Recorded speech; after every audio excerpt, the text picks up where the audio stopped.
evening, everyone. I'm your host, comedian, magician, Danny Whitson.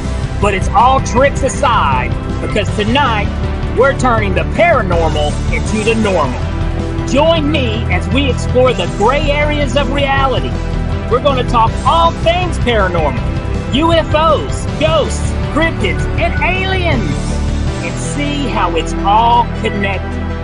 This podcast is brought to you by the Experiencer Support Association, and we are live. So if you're an experiencer yourself, or you're just plain nosy, be sure to send me your question and subscribe to the podcast. Now, get ready, because it's going to get deep. No, really, we're going to go way out there, because this is Beyond the Tinfoil Hat.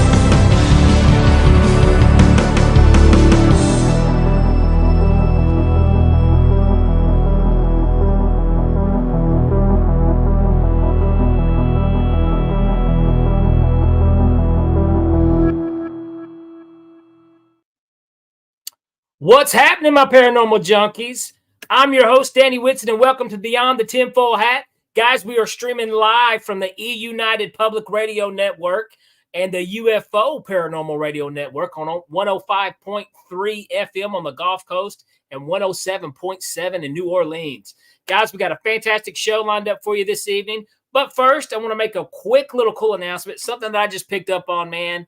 And I actually just heard, and I thought this is super cool. So any of you guys that are following the UAP thing that's going on with the Congress hearings that's happening, it has been announced that they will be having a hearing next month. No, actually this month. A little later on this month, towards the end of the month, we're going to be getting another Congress hearing about the UAPs that's going on.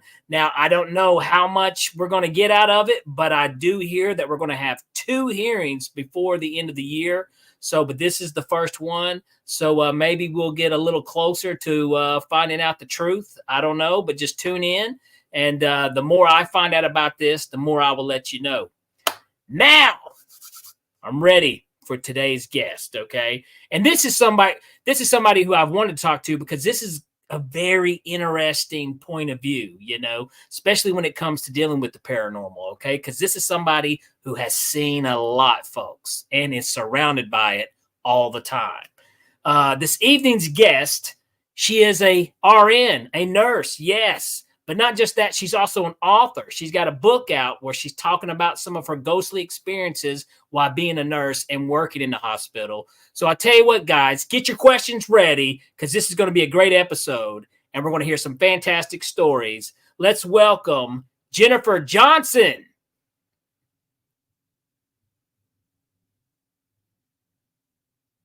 Wait, she's muted?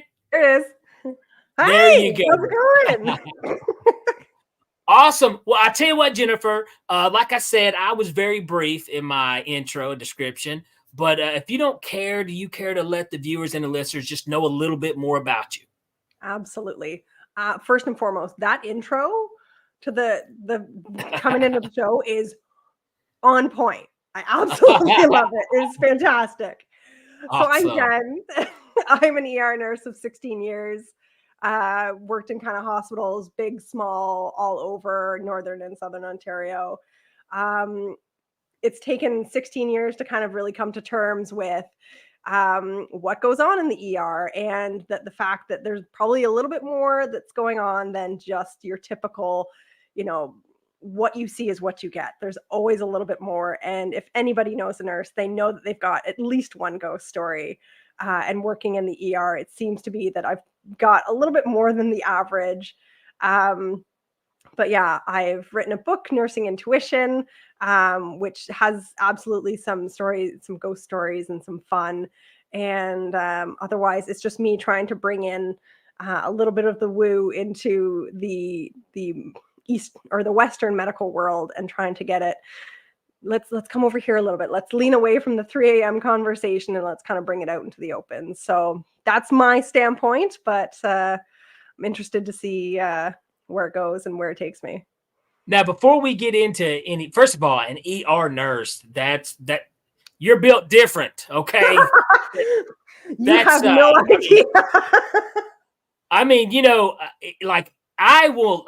I do not want to go to the ER, not unless I am like dead, dying. Do not bring me in there. You know what I mean? Fair. Because I mean, Absolutely fair. I don't think there's anything more terrifying than an ER waiting room. You know, that's. Truly. But Absolutely, truly. it does. So kudos to you and thank you for your service, because it takes a special human being to work that gig. But let me ask, I was wondering this. So whenever you first got into nursing, you took the first job, were you a believer of the paranormal, or did your job make you a believer? Oh, I mean, looking back and really searching back, like I've actually forgotten that back in grade 5, 6, 7, any book that I could find about aliens, about paranormal, I was all into it. I was scared out of my pants, but I still found those books. Come into high school, and if there was ever a metaphysical store, I found it. Bought my first tarot deck before realizing what tarot even was. And this is just as the internet starting to come out. So I'm like, okay, it's not like I'm being fed information because, my phone's listening to me and it's picking up what I want to know. This is just as the internet's kind of starting in, 97 to 2000. And I found my first tarot deck. Well, it found me. So, always knowing that it was there, but in the background, with nursing, definitely, you couldn't help but lean into it a little bit more. And then hearing everybody else's stories, they're all talking about ghost stories, and you're going like, what are you talking about? Like you're joking, right? Like do we really believe that or do we not? And the longer I've worked in nursing, absolutely 100%. There's a lot going on. And, if we can kind of lean into it, if we can embrace it, that's great. Now, what do you remember your first paranormal experience working in a hospital? Do you remember that? Yeah. Which one was it? So I feel like there was one, I think the first one, where I had already started seeing someone who's doing reflexology and Reiki and kind of delving into that world. And she had kind of said, "Oh, you're an empath, like you're here to kind of help people move over." And I'm like, "Okay, like that's really random." Sure, whatever. But she was right on so many other things. She actually had also said, I see a lot of papers as in like a book. And at the time, I'm like, what are you talking about? A book? Like, you're okay. I'm just going to take this. I feel great coming out of this appointment, whatever. But I remember, so on night shift, and I'm primarily night shift. So going to take a nap in at my second job. And thankfully, it's behind a locked door. It's got these beautiful couches. And I just remember, kind of drifting off. And it's like you were hearing voices almost. And you're going, like, what? Like, what is going on? Like, I know that other people are coming in to sleep in the same room that I am, but, is that really what's going on? And when I woke up, sure enough, there was nobody else in the room with me. So I'm like, okay, that's kind of a little odd. Whatever. You just kind of like put it off to the side because it's night shifts and you don't really want to do too much with that. But the more I kind of started to lean into it, the more things started to happen, or at least the more I paid attention to it. So the times where, so we've got cardiac monitors in our resuscitation rooms. We put the leads all on you just to see how your heart's doing when you're there and sick. And the number of times the cardiac monitors in a bunch of different hospitals have started to read the most perfect ECGs, not just static and not, like you can read them and that's what a normal heartbeat looks like. And it's hooked up to nobody. And it's happening in our resuscitation room. So you're going, okay, that's like, what is going on with that? And so you're just like, Weird. I don't know who's here, but your time has passed. So if you could go, that would be great. But it's happened more than once. It's definitely happened in Wow. more than one ER. It is super interesting when it happens because, of course, then everybody kind of comes around to be like, was there somebody in this room? Because there's on the board, right? You've got your big board with all the patient names and all the spots. And you're going, is somebody in recess? Because like, there's nobody on the board in recess. And you're going, nope, it's just reading. And you kind of look at your partner and go, I don't know what it's doing, but it's going to just give it a minute. And sure enough, would read a perfect ECG. And it's not like, an oxygen pleth, which it's just one light that picks up the oxygen in your finger, and that's just a nice pleth, and it's one light. To produce this ECG takes 5 spots of stickers to pick up perfectly in order to produce this perfect ECG. Wow. That is crazy. And It's you know, nuts. there's something connected there with the paranormal and the electricity and the devices and stuff, you It know. has to be.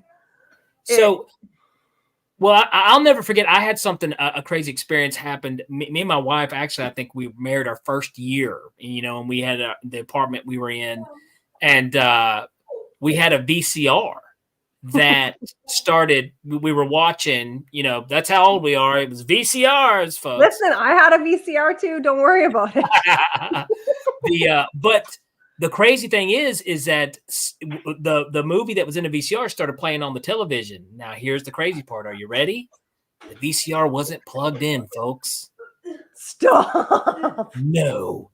And to this day, it freaked us out so bad. We couldn't understand it, but it was playing the video on the television, and it was not plugged in. And there was some weird things that happened at that place too. But we didn't tell too many people about that. But it was just like, what's going on? But I truly believe that was something paranormal.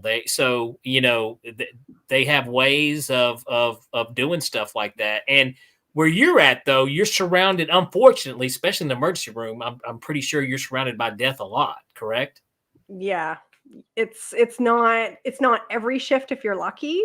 But there is a superstition about deaths come in 3s or 7s. You're lucky if it stops at a 3. And actually, just this past week, my ER had 2 on one shift and 1 in the next shift, and so it was like, okay, there's your 3. Can we stop? Like that's enough.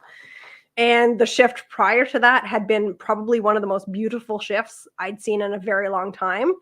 The day shift was crazy. The night shift was crazy. The day shift was fine after that. And then my next night shift was beautiful again. And I'm like, I don't know what's happening, but something's working itself through. So whatever. It almost makes you nervous, like you're expecting for a crappy shift coming along. Oh, I joked with the girls. I'm like, I'm double fisting my coffee coming into this night shift because like we didn't get breaks last night and I'm a zombie. So I'm double fisting my coffee coming in, which I never do. Now you work closely around a lot of medical doctors. Yeah. And I'm sure there's probably a lot of medical doctors that, I mean, you know, I've heard them talk. Some of them do believe in near-death experiences and some of the stuff going on. But I wonder how many of them out there believe in the paranormal. Or will admit to it. Let me put it that way. So it depends where you work. Because the doctors, so if you've got internists who don't work the night shift, or who are away when things tend to hit the fan, it makes a difference versus the ER docs and the ICU docs who are there all the time. You're there for everything. So and again, it kind of builds into intuition a little bit. So when the nurse comes to say to you, hey, I don't know what's happening. I've just got a not great feeling about this. I know that their vitals are okay. And the story, it seems fine, but like there's more going on to this. Like, please just listen. And sure enough, when if you've got an experienced doc, they're the ones who drop everything, come to see your patient. It's the newer ones who are like, oh, what are you talking about? A feeling? Okay, like whatever. And they get burned a couple of times before they then start listening. Yeah. What's your opinion, Jennifer, like on near-death experiences, like people who may have died and, have left their body and could see? I mean, I'm a total believer. I just think that, it's people have experienced it and it's happened so many times. Yeah. What's your opinion on that? 100% believer. We give people ketamine, and ketamine is a medication that very specifically makes you have that experience. A lot of people who, so we sedate people with ketamine for very short periods if they've dislocated an extremity to put it back in. If we're going to be doing a procedure that we just need them to kind of be calm, cool, and collected for a little bit of time, we give them ketamine, and these people come out and they say, I was floating on the ceiling. I was looking down. I heard all you guys talking, all these things. And it's the same thing as when a patient tells me and is like grabbing me and looking at me and says, I'm going to die. You better believe that that person somehow knows, because they always crash. They always are the ones to go south very, very quickly. And again, same thing. They may seem fine in the moment, like maybe things are coming and going pretty quickly, but when they say that that's going to happen, that's 100% going to happen. Actually, my first patient death that I was a part of was a mother who was getting just a routine C-section, and they hadn't let the dad in yet. I was still a nursing student. So they're like, put the nursing student by the head of the bed and we'll get her going. And so this mom is talking to me, and we're talking about all these things. And I start hearing the alarms going on. And I'm going, okay, like I'm pretty new. I don't know what's going on. They may be normal alarms. I don't know. This is like I think it was my first C-section as well. And the anesthesiologist starts yelling things over top of me. And I'm going, what's happening? And the patient, and there's the goosebumps, the patient starts saying, I see God, and God is here, and I'm at my cabin, and I'm safe, and it's warm, and I'm going to be okay, and all these things. And I'm just like, what in the world is happening? And so sure enough, doesn't she then code minutes after they get babe out, and they're just finishing up the sutures to kind of like put stuff over her, like the dressing over top of the wound. She codes. My first code blue. My preceptor is jumping on her chest to do compressions.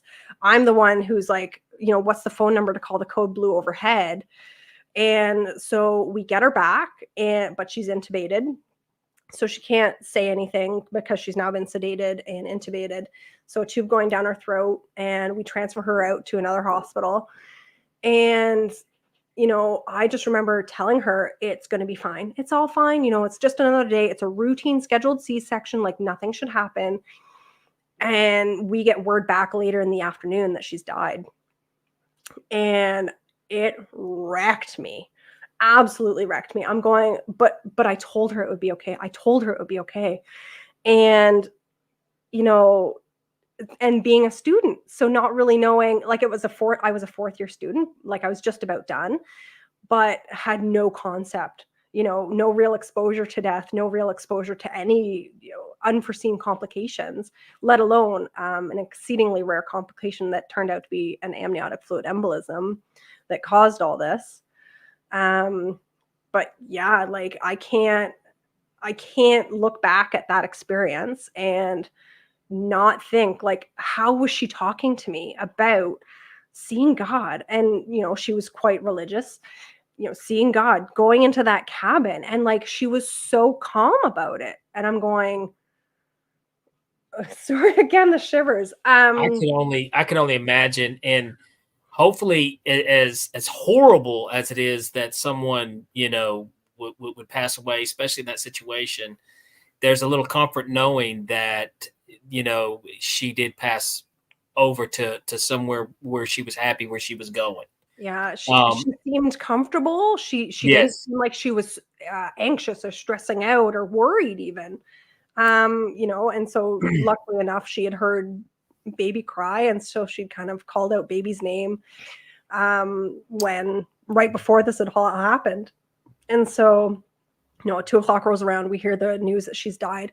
I go home. I barely remember driving home, and stayed up all night because I'm thinking, everything happened so fast, we couldn't let dad in. So her last words were to me, and I'm like, that is such a weight to carry. So I stayed up all night writing down absolutely everything that I could remember, knowing full well that minute by minute I'm going to kind of forget or twist a little bit what she said. So I wrote it all down. I wrote a card to baby. I wrote a card to dad, and ended up finding them in the NICU the next morning when I went back to work, and not knowing that baby had also had to be resuscitated at birth. I completely missed that until I was told later. And so I'm like, oh my God, okay, like this is a big deal. And so that I ended up keeping in touch with Dad and have watched Babe grow up through the years, and Dad get remarried, and yeah, every March is hard, but it's one of those things where I'm like, okay, at least I was a part of it. At least I could pass on that knowledge. And it kind of, it's just one more experience to add to the list of like things that have happened that are a little bit too hard to just put aside. Oh, absolutely. And I want to say what an amazing story that is that you just shared. I think that is an awesome story with a fantastic ending. I love the fact that you stay in touch with them too. That is awesome. That is so awesome. Let's do this real quick, Jennifer. We do have our first question. I see that. And first of all, Liv Light, she's part of the Question Hall of Fame here on Beyond the Tinfoil Hat. So she always shows up with some awesome questions. What's up, Liv? Here we go. Hi, Jen. Welcome from a fellow Canadian. What percentage of nurses do you believe have and use their intuition? I think most of them. Everybody's got intuition. Absolutely everybody. Every woman knows that feeling about, I'm in the wrong situation, or that guy's a creep, I should probably stay away. So we've all got that built into us. It's just whether or not you hone it. And so really the number of nurses that I think actually have it is everybody. Who uses it is another kind of interesting question, because like, are you using it without really realizing that that's what it's called, or that's what you're doing? And, it takes some time to get to that point of being able to say to your doc and be able to be comfortable saying, hey, I just don't know what's going wrong. Like, you kind of have to come at it from a very like, demure angle, but it's, everybody's got it. And the longer you practice nursing, the more you then hear other people's stories about trusting their guts and what's happened, the more you kind of become comfortable with saying, yes, that's 100% what is going on. That's also what I'm doing. So maybe I can come and lean into this a little bit more and bring it into my wheelhouse of skills. So everybody's doing it. We're just not talking about it. That's the problem. So, I mean, they have these things. You're like, well, I'm not going to mention it because I don't want anybody, I don't want to be called weird. I don't want to. Weird. Yes. Well, tell them they can always come on this show, because this is where, the weird gets weird, and we love the weird. We embrace the weird. This is a safe place for weird. Listen, I've been weird for as long as I have known. Kids would call me weird growing up, and you're like, thank you. And it would really throw them off. It was the greatest thing to watch. So I tell my kids, I'm like, is mom weird? They're like, yeah. And I'm like, good. Mom's weird. It's fine. Like, let's go on that. Let's see. Here's Liv with another one. Here we go. Do you think there will be an increase in death doulas and end-of-life assistants, soul workers? The increase that we've already seen in death doulas has been phenomenal. I personally love palliative care and have thought about kind of going the death doula route. The only problem for me being sometimes you're on call 24/7, right? Because death happens every moment of every day. And just like being a midwife who's on call and, having that brick of time being set away for people who potentially could be going into labor, you need to have that chunk of time set aside for people who potentially are then passing. Unfortunately, I don't have that right now. I'm really hoping to in the future. But no, death workers and grief counselors and death doulas are all, man, if we could get them in hospital, I would be so excited and so phenomenally impressed with how far we can come. Because honestly, as much as they teach you in nursing school, oh, you're going to save everybody, you learn real fast that you absolutely are not going to save everybody. And it has nothing to do with you or your care or your knowledge base. It's just that life is going to do what it's going to do. And coming to terms with that, being able to then take it and pivot and being able to provide people with not only a comfortable and dignified death, but then also making family become part of the process, kind of normalizing death a little bit in that, if you want to get in the bed with the person who's dying and hug them one last time, absolutely. If you want to, play music from when they were roughly 20.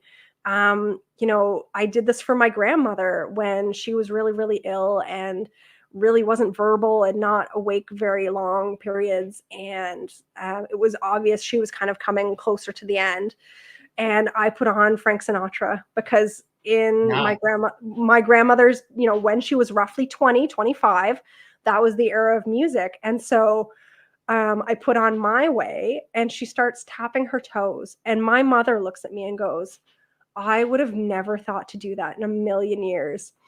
I'm like, that's what we do. Like, that's how you kind of, work with your patient and their family and make them comfortable. I did not realize the lyrics of My Way until I was listening to them. And, and there's a few songs like that, and now the time is near, all this kind of stuff. And I'm going, oh, please don't let my mom actually hear these lyrics, which of course she did. And then we joke about now. She's like, of course you'd be the one to put on My Way with those kind of lyrics. But I'm just like, but look how happy she was. Like she patted her foot, and people think that the hospital bed is like a sacred area that you can't go in. Well, these poor people probably haven't been touched more than just by a nurse who's turning them or repositioning them or cleaning them in a long, long time. So if you're comfortable, get into the bed with your loved ones and hug them and cuddle them and do what, you're comfortable with. And, obviously be careful of the lines and any other things that are going on. But, it's like, time. Oops, sorry. I don't know what this. Sorry. Well, there's an IV. Oh, it's gone. Like, well, I had when my mother passed away, me and my sister was with her, and she was on my sister was on one side, I was on the other. And mom had already went into a coma, and so it was getting close. And she'd been in a coma for I want to say 3 days, and she was on her way getting ready to pass. And me and my sister are bawling, we're crying and holding her hand. And then out of nowhere, my mom wakes up, looks over at me and my sister, and was like, "Kids, don't cry, don't be sad, it's okay," and patted her hands, and then right back out. So that's a normal phenomenon. Yours is kind of interesting because it was so short. Yeah. But a lot of family members will be comatose for a while, and then they'll come up. And the family will get very hopeful because, mom's looking great, dad's looking great. Oh my gosh, maybe we're making the wrong decision. And it's so hard to break the news that this is kind of, we call it like the rise before the fall. And it's that last burst of energy that they kind of bring together. And it's the last good memories. And it's like, just enjoy it while it's there. Take it for all it's worth.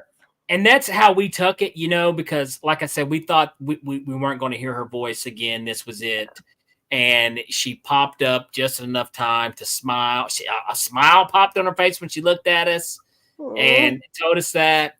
And it was like I was like, oh, this is crazy, but thank you so much. But I'll tell you what, this is what I want to do, Jennifer. I do want to talk, if you've got any more ghost stories you would like to share. Also, we want to talk about your book a little bit. And you guys get your questions ready. Some more questions for Jennifer. We're going to cut to these messages as soon as here in a few minutes. We'll be right back with Jennifer Johnson.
Have you ever wondered, or maybe just thought to yourself, if there were others just like you? You know, people with extraordinary abilities, psychogenic advancement, and perhaps unique intuitions. Maybe you just wondered if there were other people who experienced unimaginable, unexplained, or even unusual and paranormal events. Are there people who have more questions, more fears than answers? Well, you're not alone. You've never been alone. We believe you. Sign up for EA today.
Business. It's your property. Your assets are worth protecting. Blacklight Investigative and Surveillance Services specializes in patrolling and inspecting residential or commercial property against fire, theft, vandalism, terrorism, and illegal activity. People and buildings are monitored to prevent crime. Keep your property, your people, and your assets safe from threat. Our elite staff are dual licensed private investigators and security guards. Blacklight Investigative and Surveillance Services. Go to blacklightiss.com.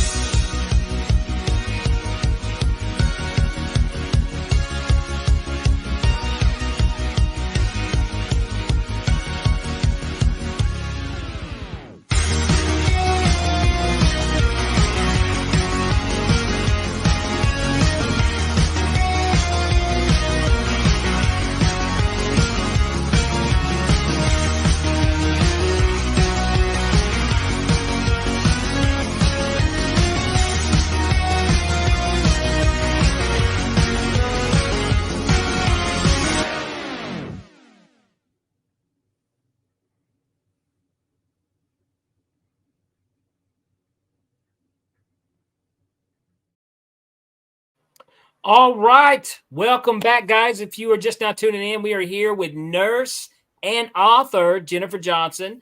I tell you what, first, real quick, hold on, Jen. I want to give a quick shout out over here. We do have Leona. Thank you so much for checking us out, Leona. And of course, we've got the live light. And I do believe I saw Lisa pop up in here. So we got a few familiar faces and names in here, guys. Thank you so much for watching the show. Here we go, Jennifer. Now, I think we were just touching base. You said it's common for people in comas to kind of wake up and, they hang out for a little bit.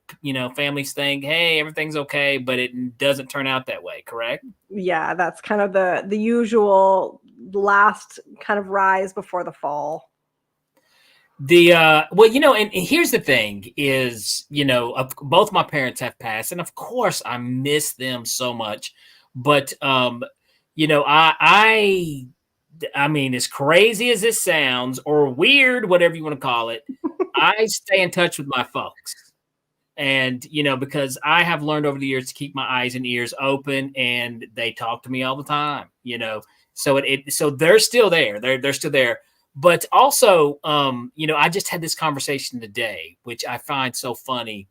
We're all going to die. Sorry, bummer.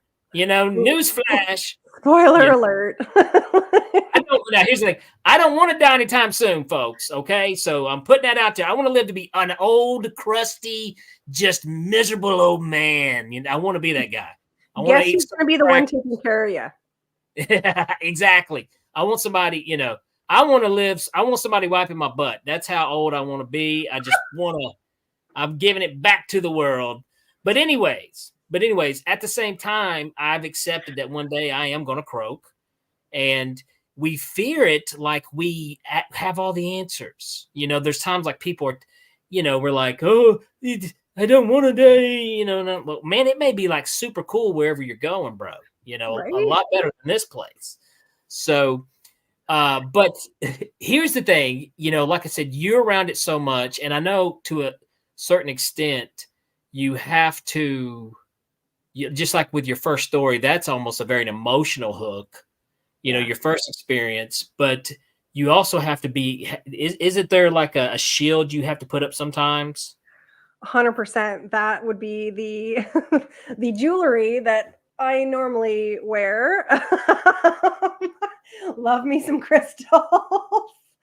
Yeah, you know, you kind of go into work and, you know, me personally, it's okay. You know, I'm going into work. I understand that there's going to be things that want to come in or things that want to happen. And it's just like, okay, like I myself a lot of the time will just, okay, everybody who's coming into the ER tonight, let them be people who need to come into the ER tonight, whether it's physically they are actually having an emergency and they need help, or maybe it's just a spiritual crisis or a social crisis. You know, maybe they're um, a drug addict and they need help getting out, and they need just one person to believe that this is what's happened to them and come out of it, kind of thing. So I personally go into every shift where it's, you know, I'm blaring my music. I've got an ER pump up playlist that it's like, okay, we're jamming out, we're getting ready for battle kind of thing. Coming into work, it's, you know, very much this is, I'm trying to protect myself and my energy about this, because the more that you're around it, you end up picking up people's emotions like left, right, and center, and you go from being like, oh, it's such a great day, and then a trauma comes in and you're like, you see the family and they're so upset and you can't help but then be upset with them. And it takes a minute to step back and go like, okay, are these emotions really mine, or am I just picking up on the family? Like, what's happening here? And, you know, a lot of times you're just too busy to even realize that you're picking up on the family. But when you're that person who, you know, if you happen to have extra staff, that somebody's kind of on the edges to help deal with family, because a lot of the times if there's a resuscitation going on and we can bring family in, we're going to try and do that to let family know that we are doing absolutely everything possible that we can. And, you know, if we're not going to be successful, then at least you're here. So sometimes we will even still be doing like chest compressions and that kind of thing, and we'll have family come in and sit at the bedside and say, you know, if you want to say your goodbyes, you know, they're technically still with us, kind of thing. You know, we're doing everything we can, so, you know, feel free to say your goodbyes and you know, hopefully get some peace there. But you walk away from those things and you can't help but feel like absolutely drained, not just physically, because CPR is hard. CPR is the abdominal workout that you didn't know you were missing. And Well, then, you know, a quick question, real quick, I want to ask yeah, you is okay, like, you know, you've heard the stories like when people are passing away, when they're dying, that sometimes they're greeted by a loved one from the other side to help, you know, to bring them pass over. yeah, Um, you know, my grandmother in particular, whenever she was dying, and right before she passed away, you know, literally, you know, me, my aunts and uncles, and mom and dad were all in the room. She just looks over in the corner of the room and starts talking to her baby brother Vincent, who was killed when he was 6 years old. yeah, She saw Vincent there, you know, come on, let's go. I'm here for you. We're going to go. yeah. And she was just tickled to death. Have you seen any, have that happened with any of the patients there in the hospital? All the time.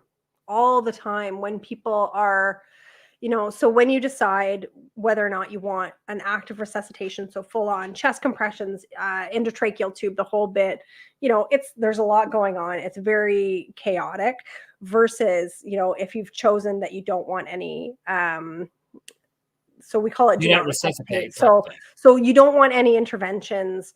So if something's happening and you're starting to pass away, but we're doing it peacefully and we're kind of being a little hands off other than pain medications and sedation and that kind of thing. The number of times people have same thing, gone up and start chatting to people is insane. It's absolutely nuts. And and then families, they're going oh, are they hallucinating, whatever. And you're trying to feel the family out to see where they are on kind of the acceptance scale and going well, actually, they may be, we can say hallucinating, but they may be seeing actual family. But you really that's the whole thing, is to try and feel out where family is, because if they're absolutely, this is not happening, very closed off, you're coming at it from a much more scientific perspective, sometimes people hallucinate and talk and see things that aren't there, and you're trying to come at it from that angle versus the people who are very open, and you're going oh, they're probably seeing that loved one, and that's probably very comforting for them. Sometimes it's a little easier when people are open, because you can say oh, who do you think they're seeing? And then that actually brings up stories of other past loved ones. And it ends up being lovely conversations about people that have already passed, and brings up memories. And it's a much nicer kind of situation versus the people who are very closed off, who aren't willing to let this happen. And they're fighting it tooth and nail. And, you just can't help but feel like they're being left with just a lot of death trauma, and then hospital trauma also. Well, something I want to add to that too is because, when people use, and I don't want to say absolutely they could be hallucinating, but keep in mind with this too, folks. Keep in mind, everything you're seeing right now, your brain is hallucinating. Right? Your reality, your brain. You take this information in, and your brain's I got to make sense of this. I'm trying to figure this out. And that is another form of a hallucination. So reality, as you see it right now, actually isn't quite what is there. Okay. It's so, I mean, that's why when people say, oh, well, they're just hallucinating, that big fat word, just, that doesn't explain anything. No, that doesn't make the experience, what's happening, any less real than this conversation we're having right now. 100%. So your brain is constantly hallucinating. So, and I mean, and we've always thought of the word hallucinating as being, well, that means it's not real. No, that's just how we perceive reality. So I think these people, I'm telling you, we're getting deep, and we ain't even done. We're going real deep, real hard, real fast. We got really deep. I told you, this is Beyond the Tinfoil Hat, folks, where in the intro, when I say it's going to get deep, it gets going deep. But anyway, so I always got to throw that out there. Absolutely. But now we got another great question from Liv Light. Liv is killing it. Boom, knocking them down. Oh man, Liv is just rocking it. It's what practices do you use to get rid of that trauma energy or negative hospital shifts? Lots of patients, staff, and family energies to deal with. Heck yeah, I can only imagine. Yeah. So my favorite way is when I come home, I actually have a sunroof in my Equinox. So if it's nice out, because of course it's Canada, so sometimes it's a little too cool to open up the Equinox sunroof, but I like to put my hand up. And I'm sure I look like crazy to everybody who's coming either toward or behind me. And I just let the wind kind of take it. I said, whomever I've touched today, I hope they're at peace. I hope they're feeling better wherever they're at. And but I'm letting them go. This is their energy. It's no longer mine. Please take it. I've got a sage spray that I bring to work, and we all joke about, oh, Jen's got a sage spray. I'm like, yeah, well, but it works because I can't burn. I got some. It's called pepper spray. I just get away. Back, demon. we can't burn sage, or we can't burn any other kind of smoke bearing things in the hospital without getting into a lot of trouble. So me personally, it's just, we're just gonna little sage spray and go from there. Yeah, because it's just there's always a lot kind of hanging around, depending on the day, depending on what's happened. Like we just had a pediatric death not too long ago, and I mean it sits in the hospital, like it sits in the ER because the staff are affected. The patients can't help but hear what's going on. Like there's no way that the patients in that ER didn't know exactly what was going on, because it's not like we're quiet, and the sound carries because the hospital's older than, like, twice as old as I am. So now let me ask you this real quick, Jen, because this is interesting. Now, because you did talk about how, when you're leaving, you kind of ask, have you ever do you think maybe a spirit or something has ever followed you home? Anything like that? I don't think like spirit embodiment per se. The ongoing joke is every time I try to go to a medium, it's patients that are coming through. It's not family. It's just patients that continually come through. And the most recent one was, unfortunately, a gentleman who the wife had driven him to the ER, had parked in the parking lot, which was a little bit a ways from the ER door. And she had run up to the ER saying, like, oh my God, can somebody please help my husband? And I, for some reason, ran. I don't run typically. I ran down the ramp to get to the car, and sure enough, like, he's agonal respirations. Like he's just about, I'm wondering if he's even got a pulse. I'm trying to feel, I don't feel one. So I'm trying to start CPR in the car while we're calling 911, because technically hospital policy, if it's in the parking lot, we're supposed to call 911 to get them to come to then transport up the ramp, because it's a very steep ramp, up to the ER. And so trying to do that, we get him into the ER. We try as best we can to resuscitate him, but unfortunately it doesn't go well. And, there was just a lot going on, but the major concern was he had a young daughter who was still at school. And so they were from out of the area. We didn't know, can we call the school? Can we talk to the principal? Are we allowed to even say what's happening? Like, there was so much red tape that you're like, how do we kind of get around this so that somebody can bring this poor child from where they are living to where the parents are? Because nobody's going to be there to pick up the kid. So ends up that somebody picks up the child, and they come into the ER, and there was lots of family, thankfully, that kind of came and went and was very, very supportive. But, after that had happened, I went to a buddy who does kind of group readings, and sure enough, she's like, oh, I'm picking up somebody in a car. And I'm like, oh man, here we go. And he comes through, and he's like, I just want to say, I thank you so much for all you've done and all of this. And of course, like, I'm bawling because I haven't dealt with it, because all we do is push it down and not deal.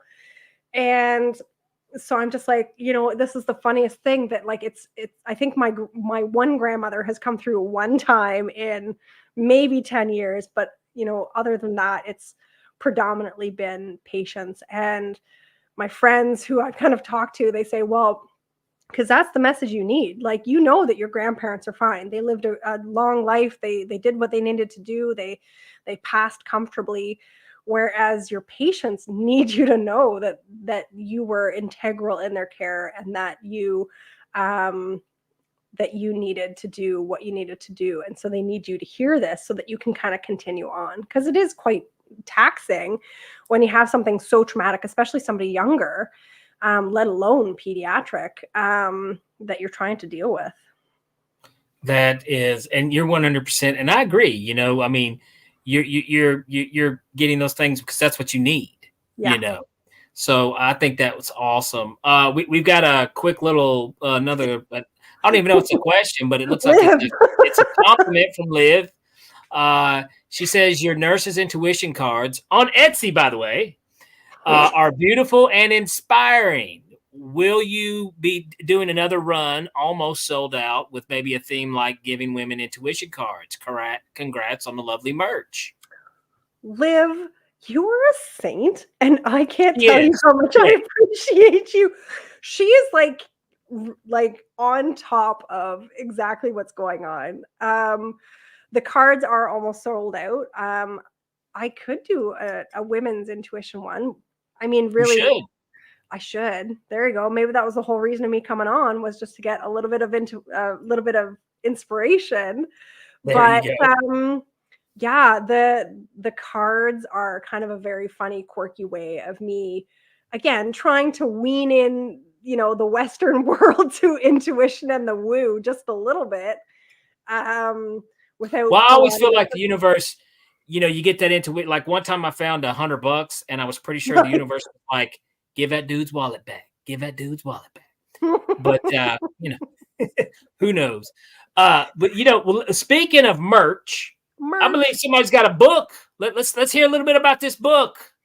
So, Nursing Intuition: How to Trust Your Gut, Save Your Sanity, and Survive Your Career is my baby.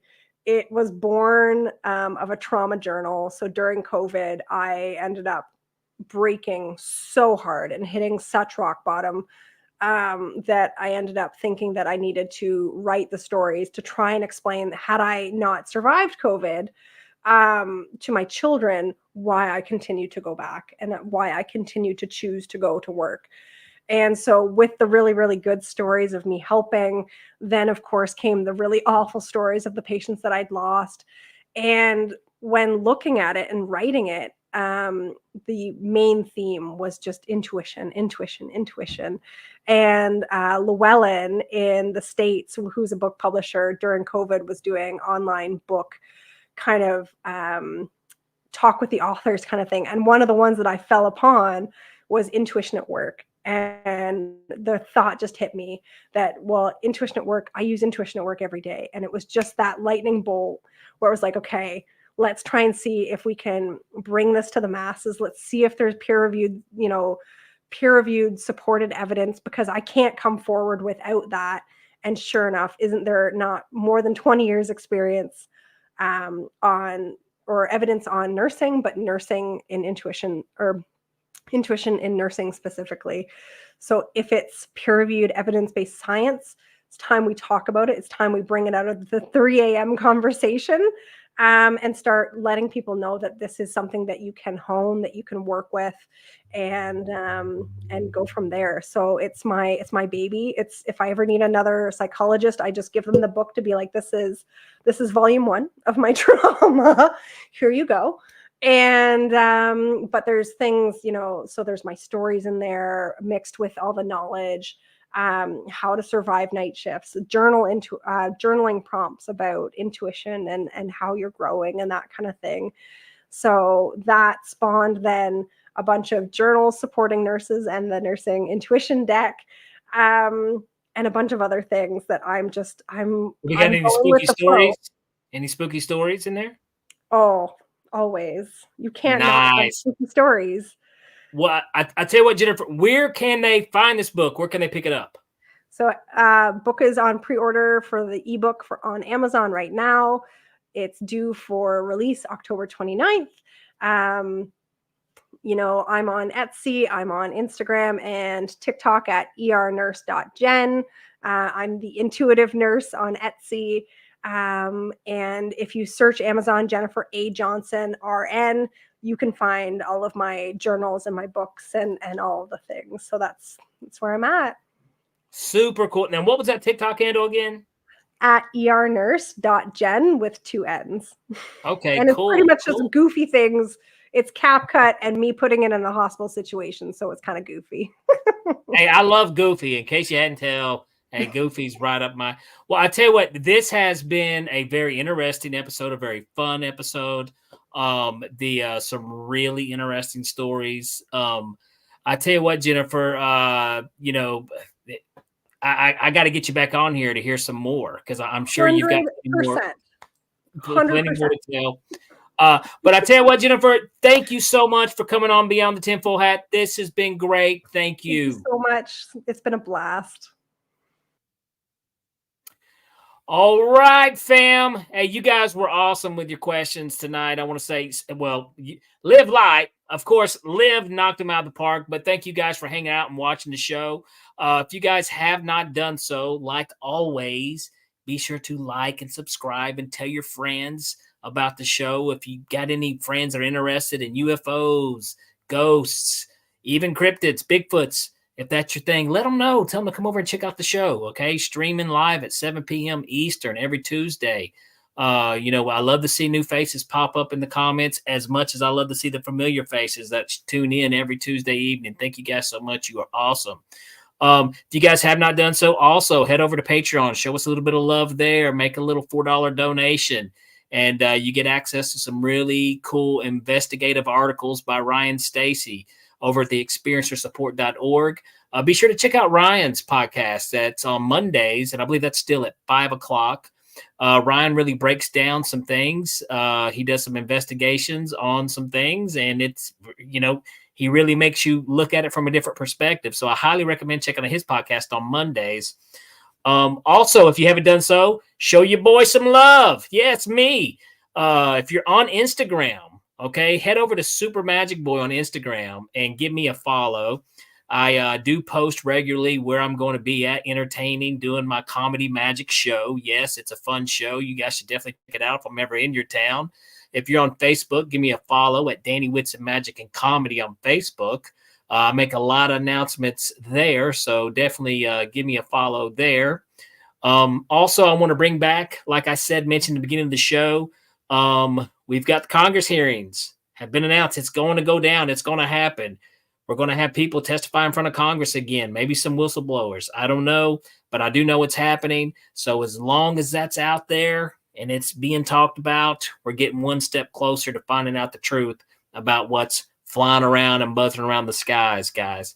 But like always, we are broadcasting live from the E-United Public Radio Network, the UFO Paranormal Radio Network on 103.3 FM on the Gulf Coast and 107.7 FM in New Orleans. Guys, you have been wonderful. This has been a fantastic show. And be sure to tune in next week. I don't even know who our guest is next week. I don't know. Do we know who our guest is next week? Do we? Any clue? Okay. No, we don't. No clue. We don't know. And you know what? I want to show some love to our production guy, Chris, because you got some compliments tonight, brother. You got some compliments on that amazing intro and this amazing outro that's getting ready to come up. And all I had to do was just run my mouth. I didn't do all the cool work. So there you go, Jennifer. That's all on Chris. All I do is just flap my jaws. But I tell you what, I'm trying to kill time for another 30 seconds. Live light. Yay, Chris. See, she's throwing you some love there, too. And I'm killing time with compliments for Chris. In the meantime, here's a pin. Here's a magic trick. Like always, I'll see you guys next week.